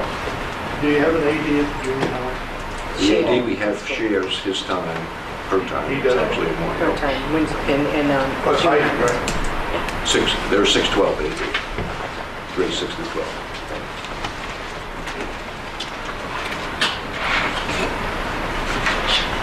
So we're down at 21,508, and we're going to reduce again. So we're going to reduce by a half-time teacher at the high school, another half-time teacher at the high school, a half-time teacher that we're not going to replace at the junior high, a reduction of a GT, some of GT teacher time, and we're going to have to add a half-time unfilled position at the junior high in order to make those other reductions work. We will have to add a half-time position at the junior high. So these halftime teachers at the high school, are they already, they're already halftime teachers that you're just saying? I'd rather not be too specific about Okay. that because I have not talked to those folks yet. Okay. And so I'm very sensitive about the fact that, I mean, this is going to get enough issues going right now. I just didn't know if you were gonna make a full-time teacher a halftime teacher, that's what I was trying to. We're going to reduce by a half-time teacher. I appreciate what you'd like to know, Nate, and I'd like to give it to I you. know, but it's fine. I'm just not there yet. I really wanted to have this meeting and find out where the council was at. where the board's at. We have some unfilled positions, and before I would lose people, I would not fill those positions. But the problem we have in education is I can't use a certified chemistry teacher to teach mathematics. Even though I may have to reduce a chemistry teacher because I can see a way to do that, it doesn't necessarily mean I can just slide them over to that open math position. You have people at the elementary level who typically are certified either K-8 or 7-12. A lot of your elementary teachers are what they call K-8 general, which means they can teach anything in grades K through 8. Then you have some teachers at the junior high who are 7-12, and they have a specific discipline like physical science or life science, and they can only teach in those areas. So it's not as simple as saying, oh, you got 7 unfilled positions and you have to lose 3.5 people. Just slide those 3.5 people over into one of those unfilled positions. Are those unfilled positions in the budget now? Yes. So we're seeing them as if they were filled. Correct. That's where we use the M5. So it's not on top of. No. Are those state regulations, Eric, and union issues, or what are they? About Having teachers teach in more than one discipline? you can, within reason, have them, if they've got what they say, conditional. For instance, I was certified when I was teaching in math, computer science, physical science, life science. I think that was it. So I had some math courses I taught, I had life sciences I taught, and computer science that I taught. So it depends on what your background and what your... Again, my question was, what's the governing body here? Is it the state, or is it... DOE. It's You the have something, highly qualified teachers, Fred. Highly qualified teachers, they come after you, and you have to have 95% of highly qualified teachers. We have to complete a report every year to demonstrate that we're doing that. So those people need to keep up their certifications in the areas that they're teaching. If you don't do that and you report that to DOE and you come back less than 95%, then there could be penalties for you because you're not providing highly qualified teachers in those areas. Okay. I believe in college, they have to have so many credits in a certain area, plus take the practice exam and get certified. Right. I have some salary questions, and I don't take it personal. I think you saw them. Same with the other departments. I noticed all of the principals and assistant principals have a budgeted increase in their salaries of 3.93% across the board. Yeah, it's 3%. But what happened, why it looks like 3.93% is because we under budgeted for what we thought we would settle for last year. So we budgeted 2, gave 3. So that looks like the other way around. So it looks like they're getting 3.93. They're getting 3% just like the teachers getting 3%. But you got to remember, when you budget and you don't have a settled contract, you make a projection of where you think that contract's going to settle. So the principals and assistant principals are on a contract as well. Correct. And what's the term of that contract? 3 years. 3 years at 3%. It ran 3. It's running because this is the first year of it. 3%.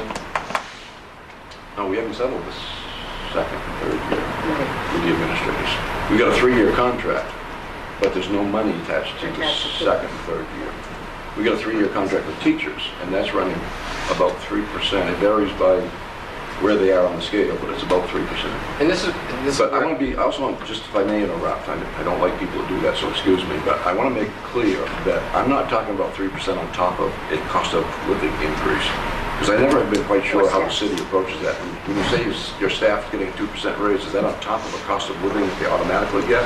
Oh, I'm finding that out. Yeah. That's what, yeah. I mean, I used to sit next to John Morris and he'd tell me he didn't get a raise. And I'd say, That's you what didn't we get a were raise trying to at get all? at And I said, earlier. no. And I said, well, we just got cost of living. I said, well, cost of living is 2.5. This board and my administrative team have never said, oh, they get cost of living plus this. Whatever we say you get for a raise, that's it. That's everything. Yeah, but the teachers have steps. They do, but they haven't been getting them lately. But they get the steps Well, automatically. they do No, it they right do now, not. and we stopped that. Oh, really? How long ago did you stop it? 6 or 7 years ago, we went to an index scale. We got an index scale because we had some of the same problems that I heard you talking about with some of your contracts on the city side. We had places where a person was going from their 8th year to their 9th year, and they were getting a $7,000, $8,000 raise in that teacher pay scale. And you had other people who were only getting $700 raise. And so we said, look, we'd love to have an index scale, which means if everybody moves a step, they get X number of dollars, or they get the same percentage. And so we set up a 3% index scale. The problem with that is it breaks the bank. You can't do it. But my thing is, none of these raises, whether it's the city or the school, to be frank, are lined up with what's happening in the private sector. And it's just these blanket raises that everyone gets. And then it's like, oh, well, the state cuts our funds. But at the same time, was the state supposed to cover it when we were negotiating 3% raises for our highest paid employees? I mean, and that's not, I mean, we can go through it, and we don't have to go through it all tonight because I don't think anyone wants to sit here, but if I go through one position after another, unless you're telling me they're different, I see very little here that's in the way of less than 3%. We've got psychologists and social workers getting more than 3% raises. We have guidance counselors that look like they're getting 4% raises. Mayor, I've been on the negotiation commission as a board member ever since Eric's been superintendent. Yeah. And I used to say that, by the way, because I come from private sector too. And I used to say my secretaries don't get a raise like that. But here's the difference. We compare with area schools. We don't compare with area businesses because we're not hiring accountants, we're hiring teachers. We have to look to the area, and we don't want to be losing really good teachers or our first choice when we have to hire because a neighboring system is paying more. And in many instances, we were behind. And that means we can't get the most qualified people in our school. And we're still not at the top of the area. We're trying to keep up, but we're not there. I had a second grade teacher last year who was coming from Lewiston, who was moving to this area. Matter of fact, they built a new home in this area. We offered her the job. She wanted the job. When I sat with her in the final interview to review salary and whatever, she said, I can't take it. I said, what do you mean you can't take it? You want to be here? You're in the area? She says, I'm going to give I'm getting $7,000 offer, more than that, to go to Winslow. And that's why the Winslow people are saying no to the budget. Windsor. Oh, Windsor. Not Winslow. But this is Windsor. this is the problem with the public sector everywhere. Whether it's city contracts or school contracts, it's out of control. It doesn't line up with reality at all. And we're telling people we're going to shove one mill rate increase after another down your throat, and I'm not trying to be rude. This comes on the heels of just finding out, really starting to dig into how even the city contracts work, where you get raises for showing up, and then you might get more too. It's out of touch. It's absolutely out of touch. And I mean, we have 2 elementary schools within a mile of each other, and they each have their own principal. And how many children are at the Alvarez Hall School? 255. I mean, could there be a way that you could usurp them? Because now the high school, I mean, when I was there at the high school, there was 300 kids a class. So I'm sure there would be room at the high school maybe to relocate, maybe close that school down. And Relocate the whole those school to students. the high school? I mean, there's 200 students there. You don't think we could put them, like, the junior high and the high school, kind of revamp that to save money? They're 4th, 5th, and 6th grade though, right? No, they're 4th, 5th, 4th, and 5th. 4th to 5th. When you really want your 4th and 5th graders going to school at the high school? Hold on, I'm saying junior high. No. Well, you don't have the room. But you could do 8th grade, you could put at the high school. You could do 8th grade at the high school. We put a lot of money in the Hall School not too long ago too, right? All of the buildings have been completely renovated. That process started before my tenure and continued during my tenure. So all of our buildings are in good shape. What have you done analysis on? And I realize that a lot of this is just state mandate. So, on what we are really spending on when it comes to trying to and now I realize there's a ton of bills down in Augusta that could change everything when it comes to what's going on with testing and Common Core. But it seems like, we're buying books to go to, I mean, as far as like I realize they're 2 separate things. We have testing, and we're obviously paying teachers to go to training, and we have to pay substitutes, and the time it takes to have kids practice to do the testing, just to take the test. And then there's the transition to Common Core with buying the materials and the training for the teachers and that. Have you done any analysis on what that whole expense is being pushed down onto the school district? I would guess what that was going to be. But as far as buying new resources, we have not bought resources for how long, We have Title dollars and Title II. Title II is all about professional development, and we align our goals and we align our plans, our yearly plans, so that we use our Title II money for professional development, which is not a cost to the city. We have done due diligence in that area and we've done as much as we possibly can with that professional development, so that does happen. Now, in terms of the mandates that you're talking about, you are absolutely correct. They are state mandates. They are not things we can ignore. They are things that we need to get on board with and participate in, or else we will lose our funding.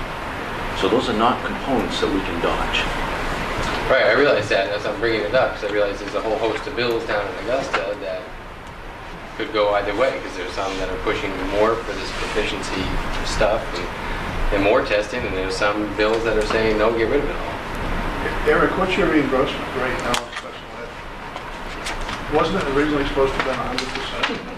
Well, Yeah, right. it's never been that, but yeah. I know it's never been that, but it's supposed to. Well, I mean, I threw some stuff together today, because here's the good news.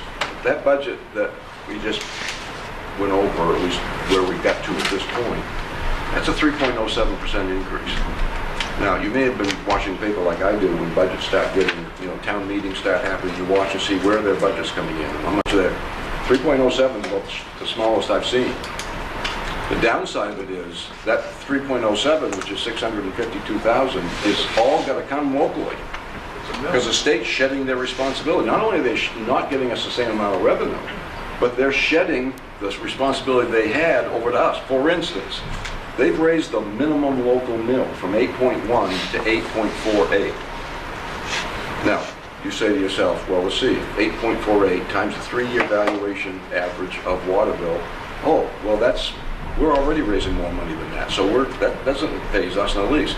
But the way the formula works, it does phase you, because they work through that formula and they say, okay, here's what Waterville should get from essential programs and services, but because the minimum mill says you got to raise this extra $293,000, which is what it was, $293,681, they subtract that from what the formula says you should literally get. So even though we're paying more than what the total minimum mill is, that's still, you lose $293,000. They've increased the main state retirement percentage that we're paying. Now that total percentage is 18.67. They slid another three-quarters of a percentage over onto the school side. Saved them $60 million on the state side. They just gave themselves $60 million more dollars, and they shifted that over to the local. In AOS 92, and I had this conversation with Scott Searway, when previous mayor asked me to come down, I think, Nick, you were part of that, and we talked about teacher retirement. I said, in AOS 92, that one item, which is going to come up for a bill for consideration to give back to the state, is $750,000. That's what AOS 92 is paying, but they didn't pay 2 years ago, $750,000. And that figure in Waterville is 200 and... I thought it was 330. No, It's 320. minimum mill, no, main PERS, where did I put main PERS on this? Minimum mills, no, main PERS. Lost revenue, 70,000. main PERS, $318,986. So you take those things like the insurance cost increase, just to account for, okay, what's adding up to that 652? Well, you've got $227,868 in insurance increases, health insurance increases. Main PERS increased $68,833. Salaries, benefits increased $389,476. A loss of $293,651. You've got a swing at $979,828. Swing in cost. I'm not arguing that you're under pressure. That's where I just think we need to recognize the times that we're in. I mean, and realize. I mean, we just heard we've asked our departments not to take any raise, I guess, at some point. But these so did we. These salary increases. I mean, how many? Well, hang on. Let me get this. I see $80,000 here for new iPads and Chromebooks.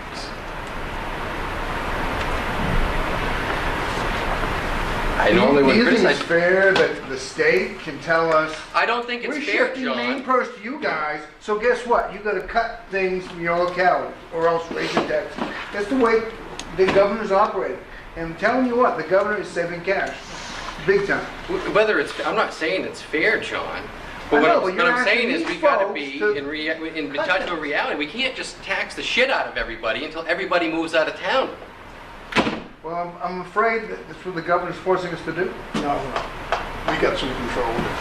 Well, can I change back to the salary thing there? Because I went, Yeah, I when you think that's about what's the really reality bugging of me it, is. we're starting our teachers at about $36,000. Now, that's a 4-year degree person coming out of college with a bachelor's degree, it's about $36,000. We run comparisons, like Joan says, she's worked with me, as did Lee Cabana until he retired a year ago, for every single contract that we run. We always run this area's cost. We get all of the, what are you paying, what are you paying, what are you paying? We want to be competitive. We tell people right up front, we can't be competitive with Portland Market. We can't be competitive with Skowhegan because they've got Sappy now. They're under pressure because that's going to be revalued too. But they had a big daddy up there who said, yeah, we're going to pay a good part of the tax bill, so you can pay more. And they used to say, I need to pay that extra money, and they have places where they're paying $5,000 to $10,000 more for the same degree, same years of experience to go to Skowhegan, because they said they used to need it to get them to go 20 miles off the interstate. I don't know, but our contracts are what I consider to be fair and reasonable for what the market bears in this area so that we're competitive. I was aghast to lose that teacher for $7,000 to a small little community south of here when she lives right in this area and wanted to teach here.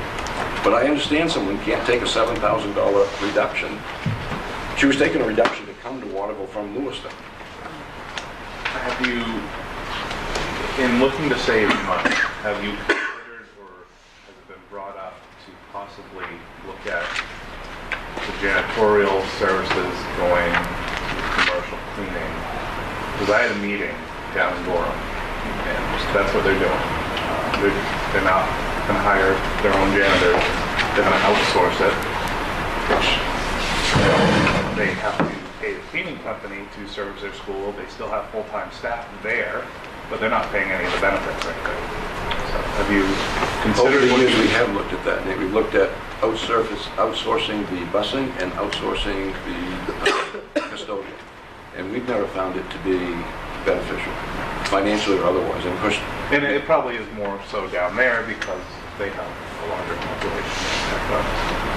well, every time you do that too, you lose the personal effect. I mean, our custodians, if you've been they know kids by names, the kids know them by names. I mean, it's the same thing with bus drivers.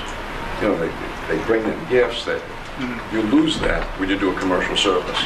So the financial aspect of it, in my opinion, has to be that much greater in order to lose that personal. And you also lose that ability to control it.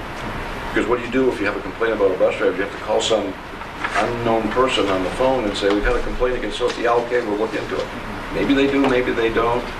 Does this person really care about the kids that they're picking up and the parents that they're delivering them to? There's a lot about education that's personal. Absolutely, and, just looking at cost savings. I know you know that. I don't mean to preach to the choir. No. It's as I go into schools and I still see the same janitors that were there when I was there, or that's the wheel staff, which is great, and they still know who I am. But. You were always a troublemaker. Well, it's funny. I take my 4-year-old grandson to educate at noon most days, and the first person he speaks to when he gets through the door is Mr. Sam. And Mr. Sam is the custodian. And he comes over and asks him what he's doing, and how his day's going. You're a grandfather now, really? I am. Congratulations. That was about 5 years ago, Fred. I don't look older.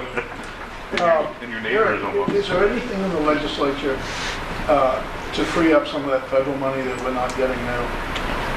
What federal money? Title I. The Title I. Oh, that's a very good question. We were allocated $892,000 of Title I money this year.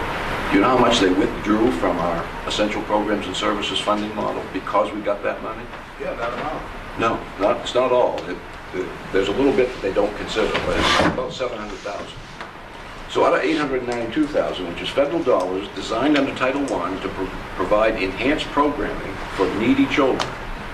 Essential Programs and Services, the state of Maine says, oh, because you got that money, all of it that you use for salaries and benefits, we're going to deduct from what Essential Programs and Services says you should get. I've been fighting that battle for a long time. and Pam Finney, who had some in with Representative Pingree office, got me an audience with them, and I presented that, and supposedly there's some pressure being put on right now to the state to change that. They did have a committee that looked at it last year. They recommended phasing it out because it's a huge amount of cost of revenue shifting. It's not going to generate any more money in the state of Maine. But what it is going to stop is a community like Waterville from losing almost $700,000 versus a community like Falmouth that lost $19,000. And we're the only state that does it. Only state. We are the only state that does it. And to me, it's usurping the regular budget process. I'm going to say one more thing, and I appreciate you being here. I'm not trying to nail you, but I think this, I want to say is, you know, to your point, John, I hope the council really considers also the city contracts too. You know, we can sit here and say, well, all this stuff stinks, but we're going to have to cut teachers, we're going to have to fire city employees. When I see a 3% raise pushing to somebody over $100,000, and I mean, we have to just wrap our heads around, you know, in business, you have good years and you have lean years, and there is nobody I know in this area outside of the public union realm that are getting 3% raises. But in the business of schools, it's not just schools, it's the city contracts too. I know, but I'm telling you about, this is the first time you brought it up. Yes. We've had talks about labor negotiations and so forth, and each time we've talked about 2%, 2%, 2.5%, and I haven't heard the arguments. I'm just concerned. Eric's got a point that he's checked around, and these are the going rates for people in this industry. And it's just not fair to say to our people, we're not going to pay you because we can't do it. Well, Wade Terrier, when he was on the board, used to say, you know, it usually came up when it was my contract on the table. And he'd say, Eric, I don't think we ought to be paying superintendents anything more than $100,000. It's capped out. Sorry, that's what we pay. We're not going to pay more than $100,000. That's fine. You can say that, and you can do that. You can say you're going to start at 82, and you'll get whoever thinks they want to be a superintendent for 82,000, and they'll get their normal raises. And when they get to 100,000 after, let's say, 10 years of experience, you think they're going to stay there and give you another 10 years of experience knowing they're capped out? You're going to lose them.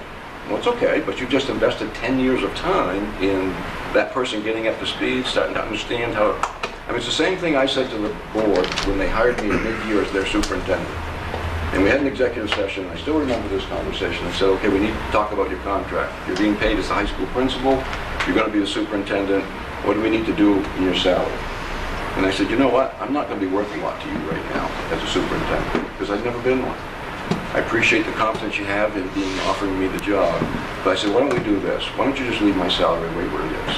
And this was in January 1st. I said, I'll work under the same contract I was working for as a principal for 6 months until we get to July 1st. On July 1st, I'll have 6 months of experience of knowing whether I really like this job because I love high school principalship. And I really didn't know if I wanted to leave. And I really wanted to promise to go back if I hated the superintendency.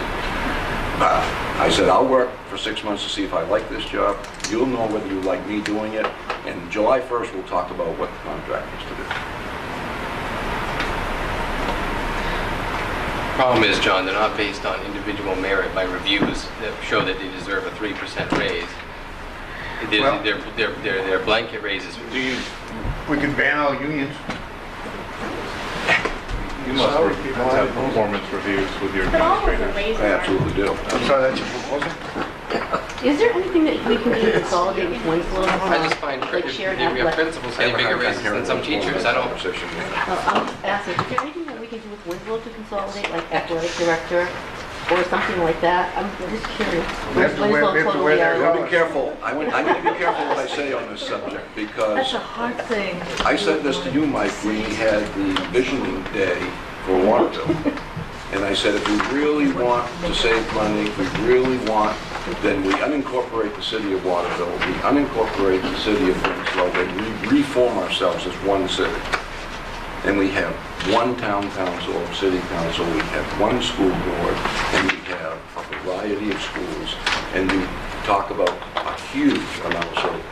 Come back under Winslow. Get one copy, give it there. And we call the teams the Black Panthers. I mean, I think it's a good discussion to have. I don't know if it could be I mean- solved this budget season, But I think it is probably a good discussion for us to look at and as counselors really understand how these raises are happening and how it's put together. I don't necessarily want to start with the ones who take care of our youngest residents personally, but I do think that it's probably important for us to When administrators are getting bigger raises than teachers, we are not picking on the vulnerable teachers. It's not this. I don't know why this thing The becomes administrators are not political. getting a bigger raise than teachers. I can show you teachers, I guess, in your budget that are getting 2 point whatever. I mean, it depends on what department in school we go through, but I realize you have a million different departments, just like the city does. But, you know, the same with the city. We can't keep, you just throw these blanket 2% budget increase this year, but we're going to blame the state because they're not giving us more money. And I have to echo what Nick is saying because I'm in total agreement with him. This has to come to an end sometime. When I go out in my ward, which I've said this before right from the very beginning when I took my seat on the council, and I'm in one of the most affluent neighborhoods in Waterville, and I have multi-families living in houses because the homeowners are coming out. I had to move 2 sets of my family in here just to be able to afford the tax rate. In my ward, that is a problem. So we have to look, not just at the school, but look at the city as a whole in every department. And I feel bad for the school administrators and budget because I know they want to stay competitive. I know we want to be known as a primary competitive in the education field. And Waterville has always had a unique history with being able to have great teachers, great coaches, great athletics, and it's been known for a long, long time, ever since I graduated from high school, which was a long time ago. But the thing about it is that the reality is that Central Maine is still in a very much of a recession. We are not out of the recession yet, and this state of Maine and even New England is behind times with nationwide as far as recovery. Obviously, when I have multiple families living in, this isn't just on one street in my ward, this is on several streets. So when you have this kind of concern in the most affluent neighborhood of Waterville, that I have taxpayers that are telling me, saying, our mill rates have gone up every year, and there's no end in sight, and there's no light at the end of the tunnel. I'm putting for sale signs on my front lawn. We have to react to that. This is a major problem. We got a city of 15,000 people, and it keeps dropping. We're not, people come in here and it goes up because we're a service center, but we're losing people. We're not incurring an increase in people and taxpayers. That's the problem. That's why we have to keep costs down. This is where we're at. So I echo the same sentiments that Nick does. And On a positive note, I want to commend you and the board. You guys took that budget down quite a bit with the third round cut, so good job. And what I've passed around shows the cuts that Derek made, and the reductions that we've made in the city side. We corrected some things, Chuck and I did. So what you see now, if you go all the way down the bottom to the column on the right, is at present a 2.5 mil increase. That's where we're at. So before people left, I thought we would talk about another meeting date, just budget meeting date, possibly for May 12th. Next Tuesday is the regular council meeting, the 5th. And I want to know if you want to meet on the following Tuesday to continue summarizing where we are, figure out how we're going to get there. Yes. I think we should. I think it's important because I think as I'm hearing and I had good conversations with Josh Rennie yesterday and with Mike Hefner, and everyone is wondering till the end of the legislative session to really see what our budget is really going to look like. That's the big unknown. They are so out of whack in getting much of anything done at this point. We need more. May 12th, we'll meet, the council still want to meet at 6 p.m., budget night, 6 p.m. All right? Yeah. Okay, that works. Good? Good. And just to be, it's not on yet an agenda to be voted on this budget. No. Okay, thank you. Because we're nowhere No, I mean, in the No, past, we have 200,000 defined. in the past, we've taken a first vote just to get it started, because we need 3. I don't think that that would probably be appropriate. Eric, is the state, Then we'll wait. are the state numbers pretty set, no? No, No, they aren't. They are. no, there's at least 2 different bills, Rose, about adding money to general purpose aid. Yeah, exactly. And there's still that bill about charter schools. It's not Exactly. finalized yet. Correct. The There's a bunch retirement. of things down there that could change. Standardized testing But- can be taken out. But smelling the tea leaves, is it likely to help you at all? Do we know, do we have any feeling what they're gonna do? I don't foresee anything that's on the horizon that's going to hurt us any more. No. I mean, maybe take up more of our skin and time, but I see some things that could help us. You know, if they add 25 million, I mean, they've talked about as high as 50 million added into general purpose aid. You know, roughly speaking, Waterville, whatever they add in general purpose aid, Waterville will get about 1%. So when they talk about $50 million, That's a good chunk of cash. that's a good chunk of cash that, roughly speaking, and the EPS formula has to work its way through it. Right. I've always looked at that, and it's been pretty close, that it's about 1% of whatever the gross is that goes into it. So when they do 20 million, it's 200,000. So they're talking 25 million. That, I thought, was a number that seemed to be where the compromise might land. That would certainly be a help, if we could get that kind of increase in the revenue. And were there bills that were talking about moving the retirement back onto the state side of the ledger? There was one. And that hasn't gone anywhere? We lost that vote 18 to 17, and Scott Searway voted against it. That's the- That is so marvelous. So we would have won that vote, and that would have been, like I said, to the AOS, that's $250,000 or $318,000 you didn't want. Cost shifted. 419,000. A new debt. Where do you live, in Westboro, right? No. Well, that was very disappointing to me, because that was the one topic, and Nick, you kind of... But actually, we met with him another time about it, me, Mike, and Rosemary.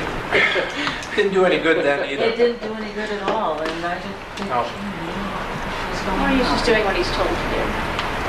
Probably. Hey, they look good down there though, don't they? Yeah. We'll cut your income tax.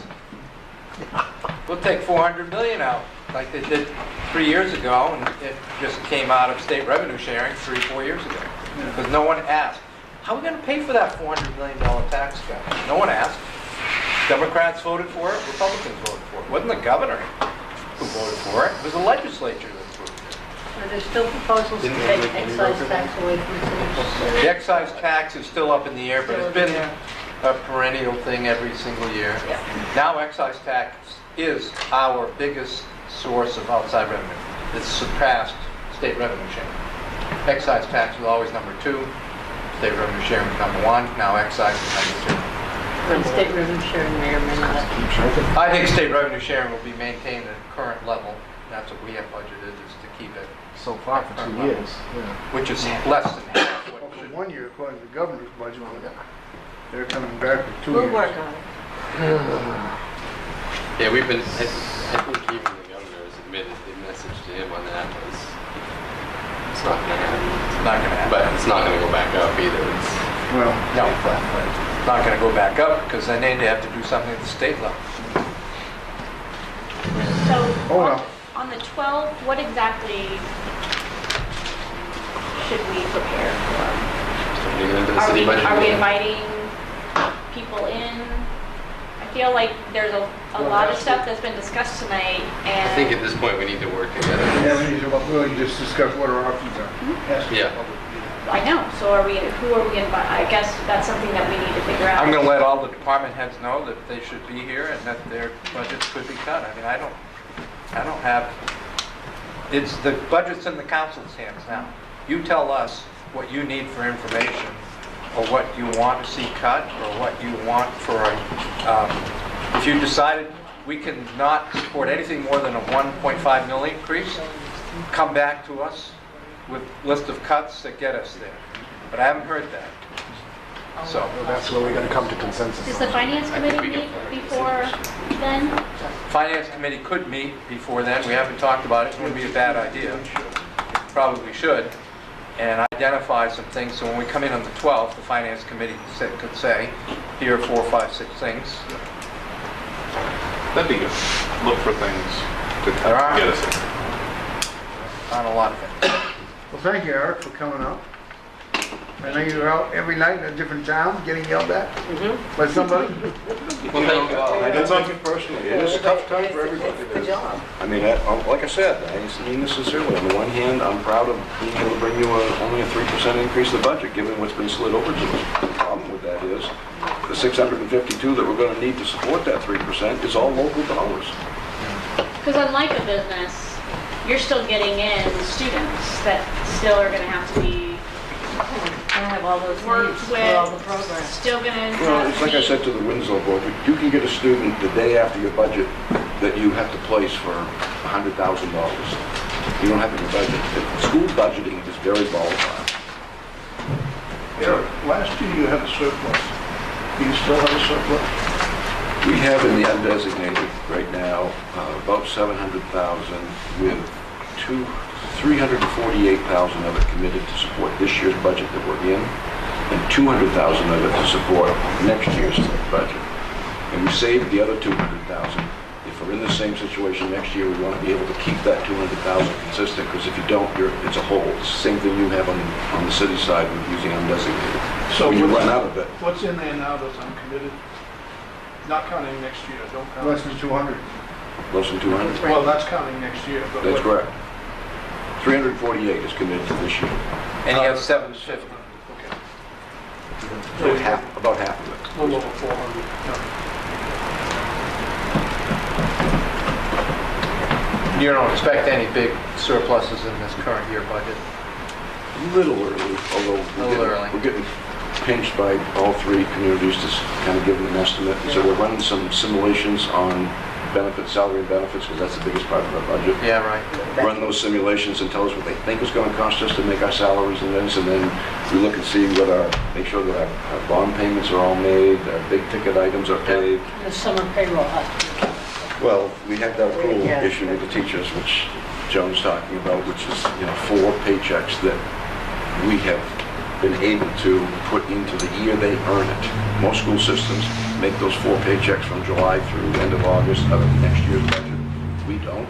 We actually have the money in this year's budget, and so Paula does her magic with the money before we close the books, and I call it putting it up in cyberspace, and then we draw it down every 2 weeks and pay our teachers.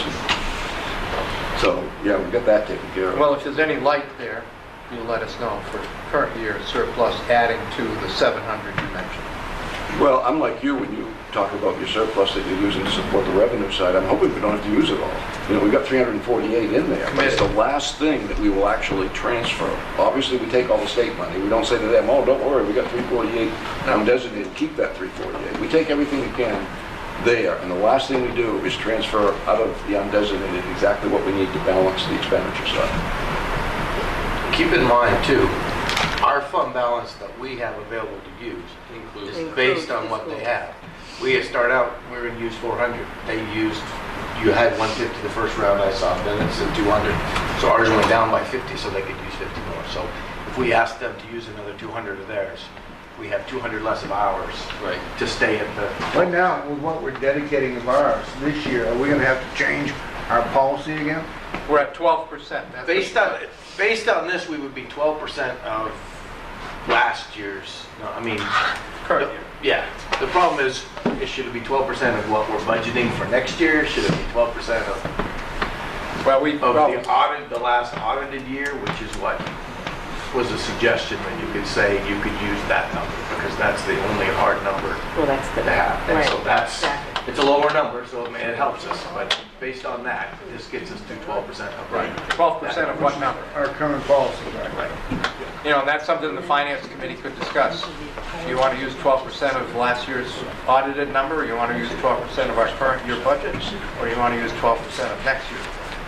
I don't think we want to use 12% of next year. No. And that makes it a challenge, because that's a moving target anyway. It is. 12% of a moving number, so. But, That is not kind of quite. point being, that's what we have right now is the max amount of fund balance we can use at our 12% policy. Okay. Okay? Thank you. Thank you. Thank you. Thank you.